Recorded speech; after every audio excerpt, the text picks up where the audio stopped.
make a motion to approve. Second. All in favor? Aye. Aye, Done. So all of, everything's approved. Okay. beautiful. Old business, item 3, deed restrictions. So Al, we lost your camera. Al, if you want to update us on anything on the status of the deed? Air search / air search?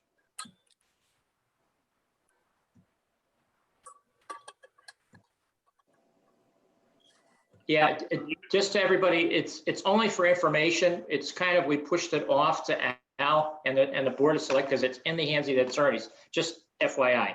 Yeah, I did figure it's been about a month and a half. So Al, I Right. think Al's got an update, which just to kind of keep us on track.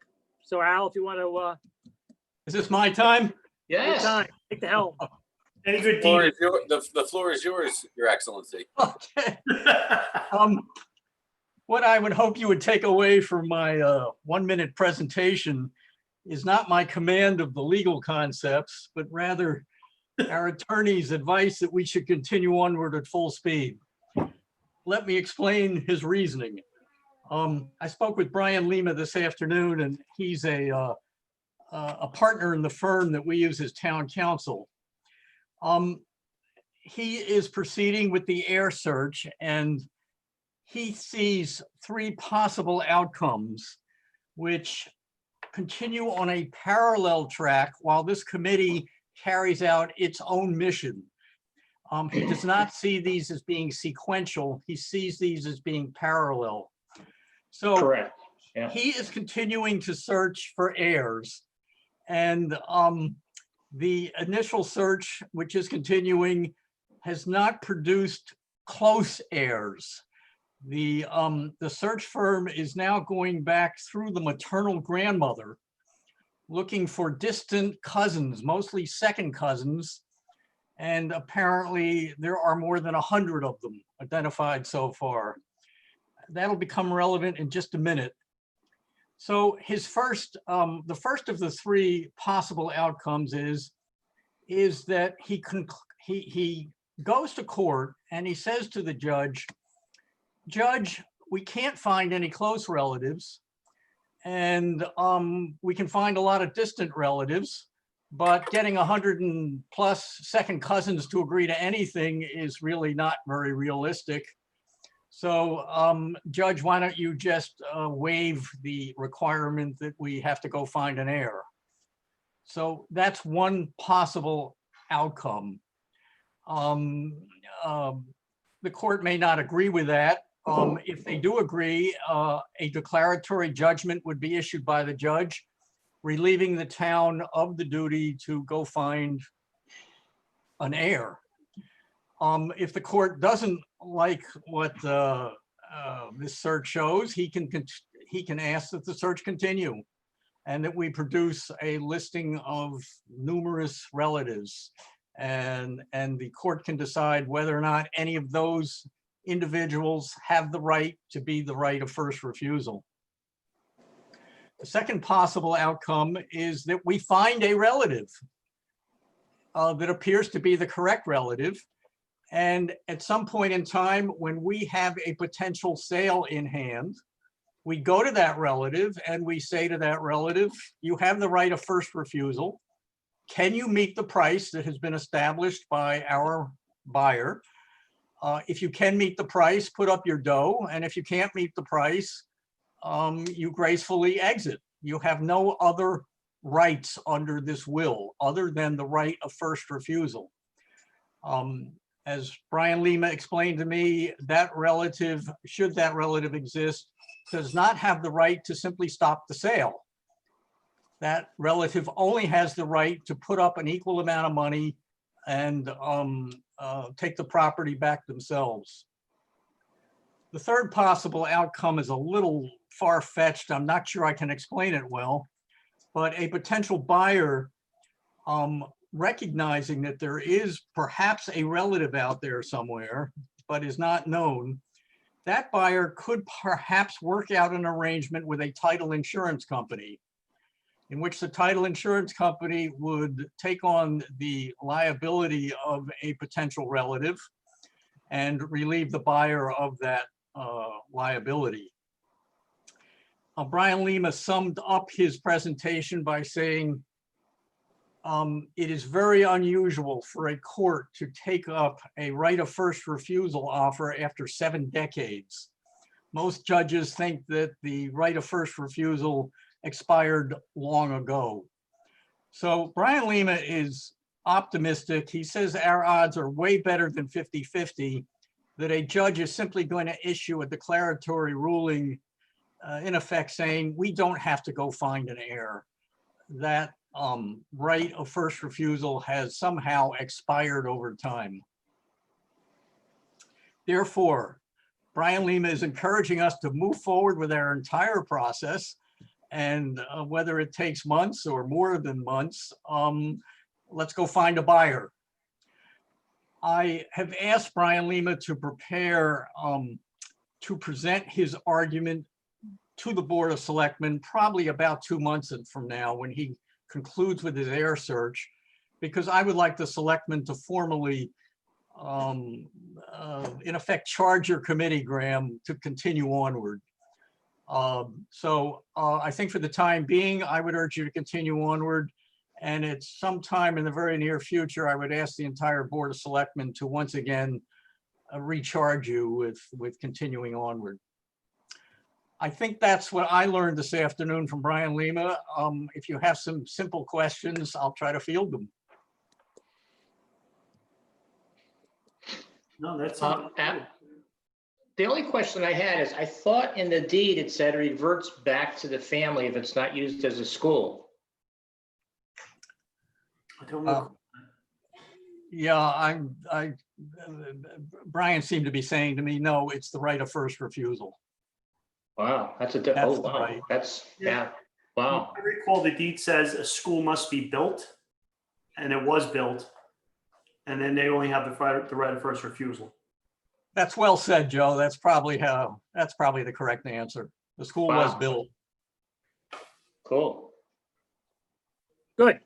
Anyone have any other questions for Al? A very succinct explanation. Thank you, Al. Good, excellent. Okay, good. So that's charge ahead. So the 2-month time frame, we can keep that in mind, that we can kind of piggyback on the back of that. Mhm. Yeah. Next item, item 4, the public outreach process. So we never actually presented the public, any information, and I think it's probably better we didn't. I think the thinking was we go in front of the Board of Selectmen and kind of update where we are with our selection process and the 8 to 10 items that we had, and kind of bring them up to speed. So I think, and after that, we can go to the public and go to the newspapers. But I think it makes sense to kind of update the selectmen first, just so we're all on the same page, so we don't get mixed messages out there. So does everyone agree with that approach? Yeah. Got it. So when last seen, we had a list of like 10 items, which and Joe has been working on a spreadsheet. So I don't know, Joe, at the last meeting, Joey was in task with updating to creating a financial spreadsheet, and also, which was very impressive, and to calculating a lot of the factors. And then, but I think that was probably even a little more sophisticated than the public. So I think we want to like dumb it down a little bit and have a very short, succinct summary of what the public, what came out of our survey, and some of the pros and cons. So I think at the next time we can get on the agenda, I think it makes sense to present that information to the Board of Selectmen and the public, and then take it to the news. So does anyone disagree with that, or any comments? Did anybody get a copy of that, or did we all get a copy, or? Oh, let's see here. I just sent it today. So Graham, you can Yeah. send that to everybody if you want. Yeah, I will do. sent 2 slides as an executive summary. And the first slide actually has a spot where we could brainstorm and put in some of the pros and cons next to the net present value of all the different options. Yeah, I don't think I got received a copy. Let me see it. Yeah, let me forward to you if you didn't hear. Okay. It's wise to double check my math. Yeah, let me just check for. I have nothing in regards to that spreadsheet. Spam, just checking spam. No, I think I just sent it to Al as a preview to say, do we want to discuss this at the meeting? Okay, I'm sorry, that's fine. Graham. That's fine. Yeah, that's Yeah. fine. Okay, let me track it. I'll forward it to everybody in a sec here. I did hit send, right, Graham? You you did. I Okay. think I saw it. I think I did see it. I had that email open for about 3 hours before I hit send. I forgot I did.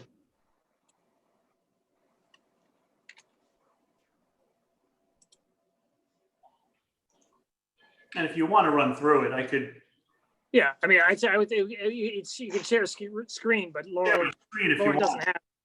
She'd have to release you to share screen. So let me. It's a control issue. You know, I get into that a lot. You should still have the option to My- share a Can you see my screen. screen? Yeah. Oh yeah, if you can share screen. Okay. All right. Let me get rid of my. All right. Let me Close all your browser windows. First, again, this is draft. So a couple things here that I modeled, right? And we could work on the pros and cons of each, and it would be good to have that qualitative information next to some quantitative information. So looking at a couple options, right? Sell it to a user, which would be the school, country school, OLM, whoever else, someone that's going to use the building, has more value to them. Sell it as multifamily, sell it to a developer who then does multifamily, sell it to a developer who does single family, continue to lease it to the school, build affordable housing, make a dog park, save it as green space, vacant building and community center. And these are ranked in order of just the most valuable in terms of net present value, 5-year discounted cash flow. So the town would net theoretically the most money, and I'll show you the spreadsheet what went into this, so you could sort of look at, you know, garbage in, garbage out, or good data in, good data out. Look what went into it. So it seems to make more sense, right? If you're going to sell it to someone who actually wants the building, that's where you're going to net your most value because you get your most upfront cash in year one. When you look at the single family development, you're going to sell the property probably only for $1 million or so because you're going to have to demo the school. It's not worth as much to a developer as it is to a user. But then you actually get a little more in terms of tax revenue. And that's what ups these numbers here.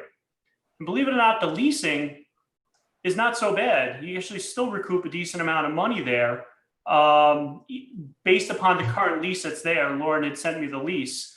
And that even assumes that we have to lay out about $250,000 in landlord improvements over the time. And then there's affordable housing because there is no taxes. And then if the town holds the property, there's nothing but expenses between demoing the property, regrading the site, building whatever you want to build, or even leaving the building vacant. So some assumptions that went into that. Using existing appraisal of 5.6 million, has a total assessment of 3.9 with the mill rate, a broker commission of 8%. Again, if the user bought the property, assuming a 50% sale of the appraisal price, might actually net some more in this market. And then basing taxes on a $1.9 million assessment. Multifamily again, or single family, sell it for $500,000. 25 units on a multifamily, 6 units on a single family, 1.25 per single family houses, 656 for each 2-bedroom unit. And affordable housing, you'd probably sell it for about $500,000 and you would net no taxes.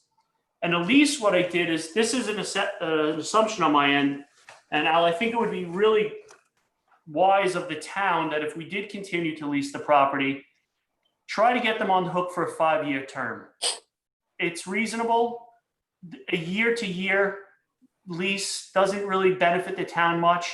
Do a 5-year term at the current rate with a CPI escalation at 2.5%. There, you know, a little bit of tenant improvement of say $250,000. The lease isn't really, it's very clear on maintenance and repair. That's the tenant, but it's not clear on replacement value. For example, the school needs a whole new roof. That could cost $1 million. And then we get into demolition. So those are some assumptions. So what I would say is it would be great if this group could go in and fill in some of these pros and cons. I looked at, for example, selling the property removes a lot of liability from the town. Being a landlord, we increase some liability. So there's some risk there, right? Some unknown. But then, keeping it as a school, it's the same as it is now, and it's upsets the town and the neighborhood least. So there's a lot of non-financial benefits that we should probably hash out. I don't know if it's best to just start a whiteboard and start throwing those ideas down, circulate this, but whatever we can do to start populating it, I think would be good. Well, what I was that's why I was thinking we could, on the next meeting or next couple meetings, that risk assessment I sent out early. This is what I was waiting for. I was waiting for this list. That's made for this. Yeah, and Like, everybody that's made could for a vote. situation like this, where there's Right. I've already populated by the names, and we could add the pros and cons, and we could fill it in, and everybody just votes. And then you're going to have a really good picture of where each one of these lie. I was waiting for this list. That'd be great to see how that pans out. Okay. Yeah. So we have to, Rich, we have to make sure that we weight everything correctly too. So that's where the subjective judgment comes in this process, is figuring out, how much does tax revenue matter to the overall decision. If tax revenue matters a lot, then we weight the tax revenue criteria higher. Yeah, but what I like about this is where the rubber meets the road is for this committee. This is what we're going to be. This is it. This is what all the work is led up. This is what all the effort is led into. Yep. I'll show you this too if you want. If you want to put yourself to sleep, but so I'm looking at it now. This is the spreadsheet that came up where the numbers come from. So first tab is your property details and all your assumptions. Anything in yellow is numbers that I filled in. Anything that's not highlighted in yellow is automatically calculated. So if you wanted to say, we would change under multifamily development, you change that to $2 million sale price. It changes it in all of these tabs. Then if we get into a comparison, that just tells you your net present value of all these different options, from sales to leases to town ownership, and then your year 0 to 5, what your cash flow actually is for each of those years. And you could see in a leasing scenario, right, what your income is versus, say single family and multifamily. Multifamily actually has a much higher tax revenue income over those years, but less cash up front from so, you can look at those options that way. So what might be important is cash flow each year as opposed to cash up front. But then if you get into these spreadsheets, again, yellow is what numbers you input. So this is just an example, but a school, if they pay 2.85 and 50% of the assessment, then you look at the property tax escalations on that. And that's at the mill rate with a 2.5% escalation that's in there. And that just discounts it back. And we could add on to that. And with the lease options, this is the current OLM lease. If we wanted to pitch it out to say country school, we could model another lease. So again, it's just the same numbers there, but we could put lease 2 and go back to this spreadsheet and just add another lease in right here, change that to say $500,000 a year.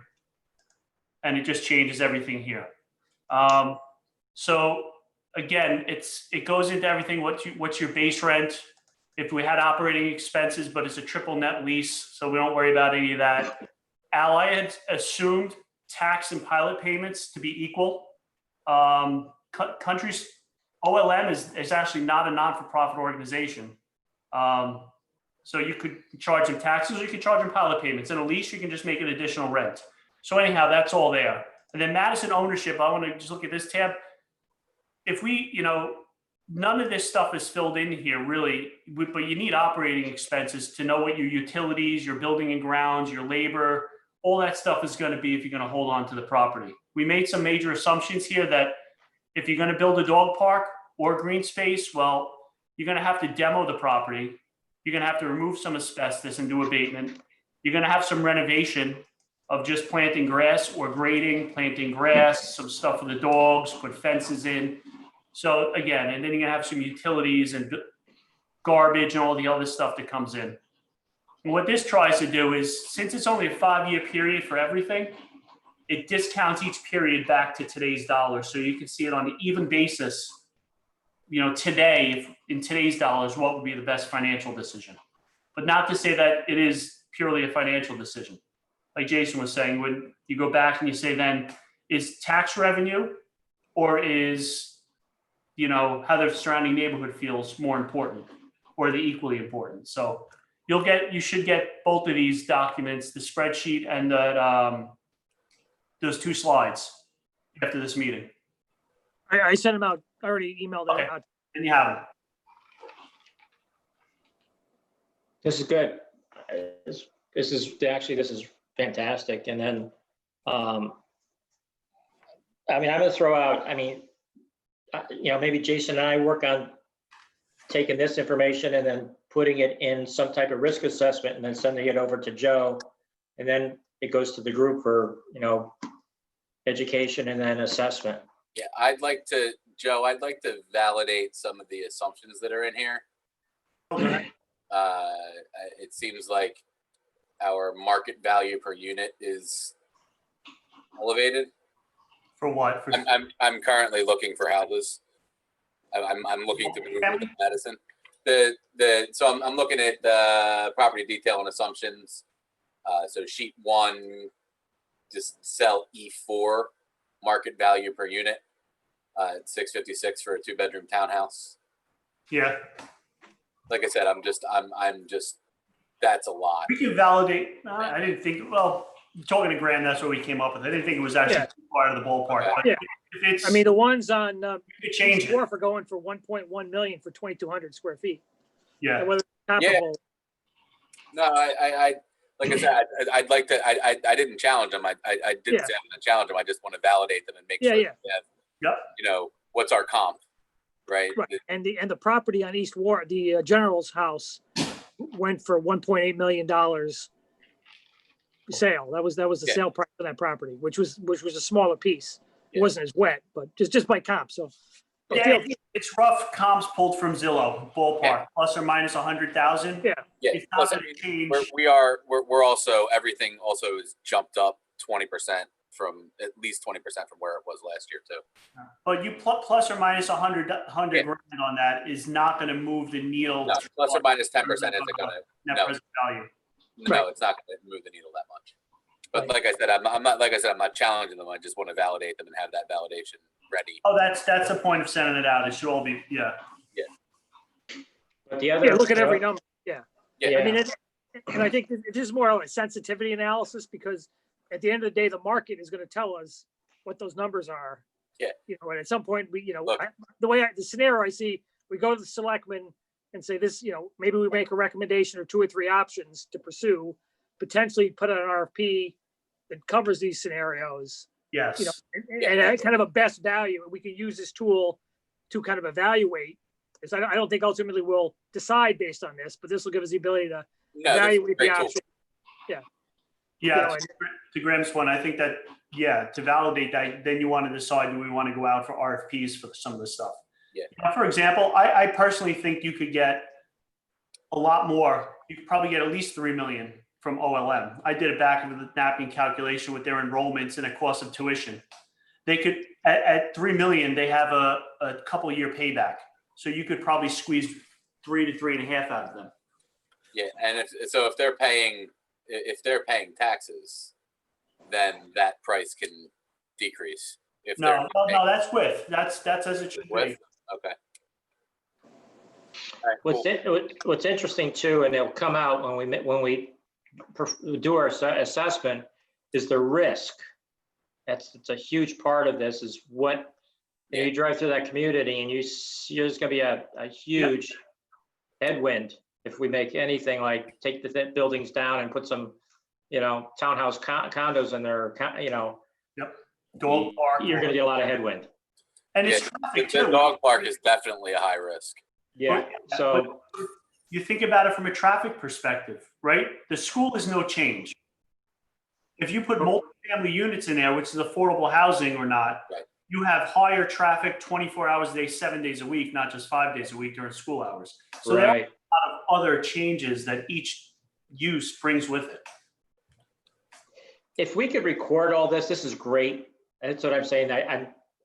Thank you. I mean, it was a really good spreadsheet. Now we have to summarize as a team or a group. When we look at the risk assessment, and all this will come out and we'll document it. So that's what could be like our summary to the board. And they could do the same thing. They could vote, vote again, on the risk assessment. Yeah, they'll know It's- what's important to them.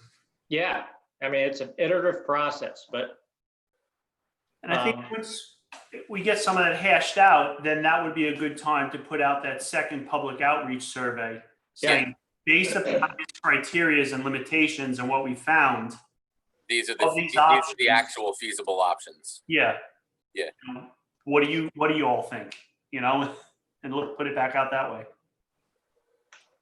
But, and again, this is really the beginning of our summary to the Board of Selectmen. Yep. Okay. Okay, So we have actions. Rich, are we gonna look at the decision matrix and risk analysis? I was gonna ask the same question. It's up to Graham. I mean, I'm willing to help. I've been getting the risk assessment ready. I have it populated with our names. I just needed the spreadsheet. I could take a stab at it and then send it, whatever you want me to do. Send it to Jason. I'm doing Joe. all volunteer work after like 9 o'clock every night of the week anyway. So throwing this in is not a big deal.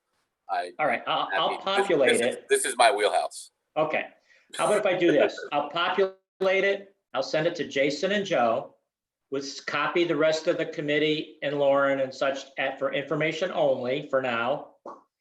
Because there's gonna be a lot of, make sure that the essence of the spreadsheet is in the risk assessment.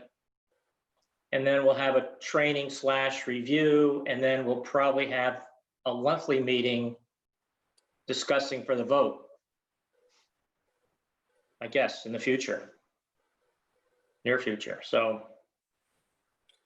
Well, we're going to have to come out with what we want to recommend. So do we want to recommend to the Board of Selectmen one option, right? So the next meeting, Graham, tell me if I'm following correctly. The next meeting is going to be this is where we're at, and then the following meeting after that is going to be this is what we recommend. This is the conclusion of our group, and this is what we recommend. yeah, I think that's okay. I mean, maybe we go to the public.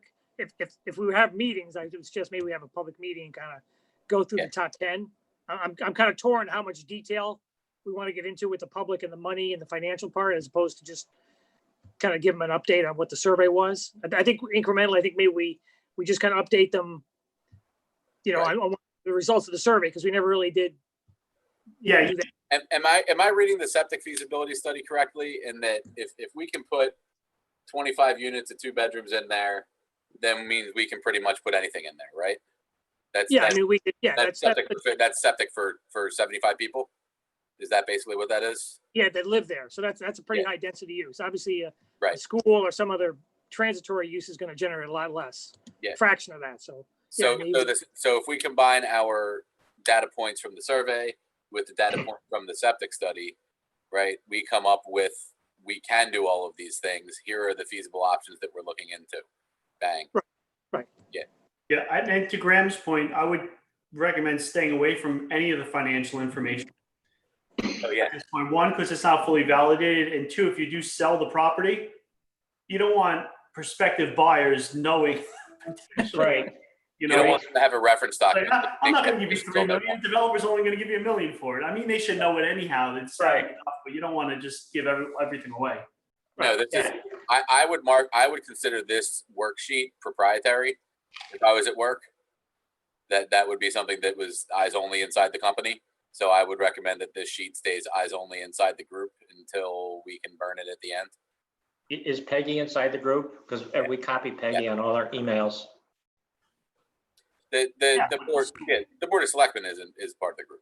Okay, all right, I just had to ask the question, because What I mean is this sheet doesn't get shown as part of the slide. Oh, yeah, agreed. And our summary is really going to be number 1, number 2, number 3, number 4. It's going to be bullets on 1 or 2 charts. Right. Are Yeah. we expected to put, Al, are we expected to give a final disposition in writing? I think at some The point record. you want to put it in writing, but Yeah. I don't think that's the first step. No, that's the last step. This is wonderful information, and I'm just thinking ahead.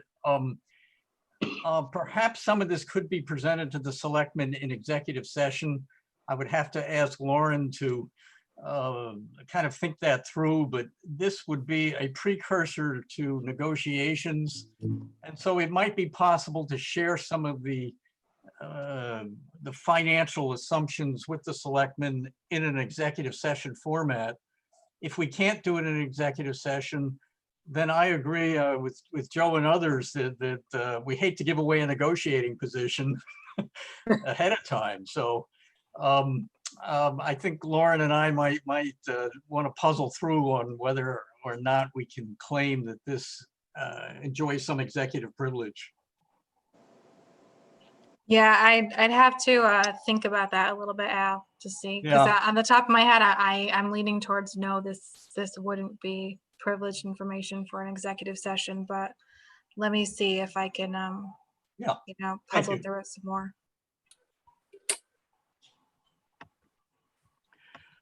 Joe, what you've done is magnificent and is a huge step forward. And when combined with the other work products that it's going to dovetail with, I think that's exactly what the selectmen were looking for.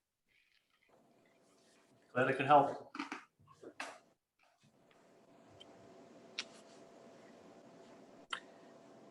Good. So, yeah, as I said, very impressive. So,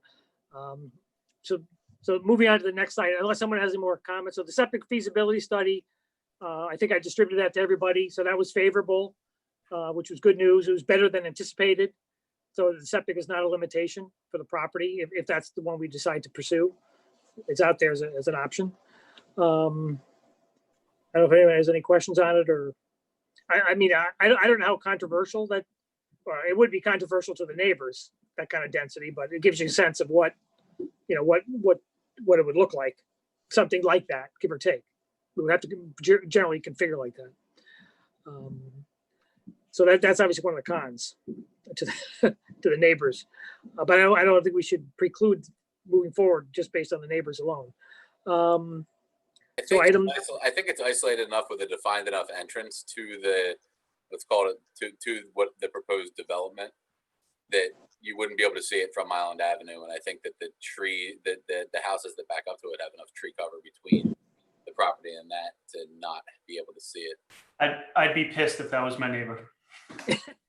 Quite honestly, if my those houses are probably 1.5, and I'd be quite angry if somebody built that behind me. Right. They at least have Madison Land Trust behind me. I have Legend Hill right behind me. Well, I think we need to reference the plan of conservation and development too. Yeah. And also the general, because that's all R3 down there, I think still. I think we need to reference to see if that fits into the town plan. So I think that maybe the next meeting we loop in Dave Anderson to try to get his opinions if we move toward a multifamily solution. My dealings with Dave have been positive, and that he has a very good grasp of the direction the town wants to go and how they want things to look, so on and so forth. Yeah, I mean, and I had an early conversation like 6 months ago with Dave, and the 25 was what he thought the maximum that he could credibly, that it could possibly even potentially be put in there. And coincidentally, that's like the density, the septic dictates that for various reasons. So but that being said, there's no guarantee that it's a guarantee the immediate neighbors are going to go, what? Yeah. But that's the nature of, I know a number of them. I know a number of them didn't bother saying it across. That didn't mind saying it across the street. So yes, well, that's true. So, But, I mean, that's a developer takes the risk. If he wants to pay for it, and you have to discount that on the risk side. So, okay, that's great. So in terms of the meeting for the, I don't know what, I know the selectmen have a pretty big agenda, so I don't know when the next logical meeting would be to get in front of the board to update them. Maybe in a month, in a few weeks, or I don't know, maybe check, Lauren, if you could check the calendar and see what makes sense. So they meet on Monday, which seems like maybe now that's not the best time for you guys to come and give an update if you have more significant work that you want to do before then. Yeah, This yeah. one? No. yeah, Yeah. yeah, probably the one after that, maybe. So I the prefer a next PM meeting, meeting. yeah, the next meeting after that is September 28th. Okay. I Do we think wanna- that makes sense. We have that, the risk assessment sort of done where we're looking at all the pros and cons and stuff, and we can find out what the financials. Yeah. Yeah. Maybe first meeting in October. That would be a morning meeting. So if you are okay with that morning meeting, I think it's the 13th. Well, maybe we do the 28th and just kind of update on the list of options, and just kind of to the public, because we've never really got it presented to the public with the list of the 10 items. No, you're right. So maybe we do the 28th, we just kind of give them a quick update where we're going, tell them the process, don't present anything necessarily beyond the list, just so we can get some feedback and get the public, because we owe the public a little bit of more update. Yeah. You know, We where can we tell are. them, You're right. We do owe them something at this point. Yeah. yeah, we can tell them what we can tell them where they are and where we are and what the next steps are. And then Yeah, exactly. You know, and then- just the process, just update the schedule. 10/13 is the next, 10/13 is the next meeting after the 28th. We can probably have, we can probably have something by 10/13. I mean, I don't see why a month to wrap up the decision criteria and risk assessment would be something that's out of the ordinary. Rich, do you think so, or am I speaking out of I think turn? it's pretty, yeah, like I said, I've been priming the Yeah. risk assessment. You know, we probably have a little bit of training to the group members on how to use it, because it's a vote. It's a, you know, 1, 2, 3, 4, and it's exactly what Joe presented. Right. So I just, you know, we agree that those are the, you know, and then that's the criteria. We populate it. We have a quick training, and then we vote, and then we look at it, and then just take a look and make sure everything's in agreement and have a discussion, and then we finalize everything, the vote. Yeah, It's no, an iterative process. That's what it is. yeah, I think that so Graham, as far as what you were saying, I think the 28th is appropriate for the process update, and then the 13th is risk assessment results and decision matrix criteria results. Now, the only question I have, it's because I'm looking at it, it says RFP. Are we sending out RFPs for each one of these that Joe presented? Because that's what I thought we were doing. No. No, I think I envision like an RFP, a development RFP that gives the option of purchasing the land and then some kind of proposed development, you know, open, and then do like a best value to the town. Right. So that's kind of One RFP really for Yeah, development. one RFP. one RFP for development, but isn't there an RF? All right, one RFP for development, because I didn't know what Joe was going to present. That's why I thought we were going to do I several. mean, unless there's a groundswell for the dog park. I mean, I think we're agreeing we're heading towards a school or a multifamily development potentially. Yeah, we're jumping. Yeah, you're right. Yes. So yeah, I you mean, are we're you know, I think we got to take it to the public and get some feedback. So we want to listen a little correct. bit. Right. Okay. So I just wanted to clarify that. Okay. And the Colliers who wrote who did the RFP for Academy has offered to come in and present how they would help potentially do the RFP. You know, and so at the next meeting on the our meeting on the 22nd, they offered to come in and kind of present an explanation how the RFP process would potentially work. So, because and I think, I don't know if we were tasked to write an RFP or make a recommendation to the selectmen to do No, an I RFP. think our task, our charge ended at recommendation. Yeah. Right. I you don't want to get involved in writing an RFP. So, yeah, so that's, so that would be a recommendation, and they may task us with doing the RFP or helping out. Yeah, but then that'll they be a can- continuation. And Yeah, then, then- and then the town would have to vote on actually doing the results of that, so that's down the road even further. Does the town have a template required for the RFP? I think I sent around the one that was done Yeah. for Academy, Okay, so that it would be something like that. I mean, it'd be broader because it would talk about a direct sale. Be a sale, potentially other options. So we'd have to, and then we'd have to evaluate how we determine best value. And I would suggest we use your spreadsheet potentially, or some variation of that. if we get to the point of doing an RFP, I'm happy to draft one for you guys. The copies that Graham sent out, I believe I put it on the drive. I'm pretty sure I did. I'm trying to keep up to everything that we see as an attachment. And I'm pretty sure I loaded the drive with the RFPs if you want to take a look at them. Okay. If not, I'll certainly get it there, or, I think they're in there. yeah. I was trying to clean everything up because I'm getting us ready for an audit, just in case. Yeah. So the other thing in the samples, they were not as broad as ours would be, and how we determine, a pool sale versus, most of them have a preconceived notion, of redevelopment of the building. We haven't really talked about redeveloping the building in kind, but I don't think that's very viable, based on the size and the shape of the building.